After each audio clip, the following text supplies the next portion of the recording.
Atta Halilintar akui deg-degan jelang kelahiran anak keduanya. YouTuber Atta Halilintar deg-degan menjelang kelahiran anak keduanya yang diperkirakan akan lahir seminggu lagi. Atta Halilintar sempat was-was menjelang kelahiran anak keduanya bersama Aurel Hermansyah. Dikatakan Atta Halilintar, ia juga sudah tak sabar menyambut anak keduanya itu.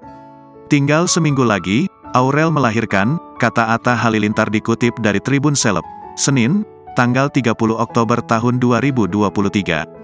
Ia pun berdoa agar persalinan sang istri berjalan dengan lancar. Diketahui, Aurel akan melakukan operasi caesar sama seperti persalinan anak pertamanya. Kami berdoa supaya diberi kelancaran, sambungnya. Meski begitu, Atta mengaku dirinya lebih tegang menjelang proses persalinan anak keduanya ini. Rasanya lebih deg-degan jelang kelahiran anak kedua, ungkapnya. Sebelumnya diketahui, calon adik Amenah Hana Nur Atta tersebut berjenis kelamin perempuan. Kali ini, Gen Halilintar diduga akan menemani proses persalinan cucu keduanya itu. Atta pun dikabarkan sudah booking kamar rumah sakit untuk persalinan sang istri. Ia tak lagi menyewa satu lantai rumah sakit seperti saat melahirkan Amenah. Menurut Atta, lebih baik jika booking satu kamar saja.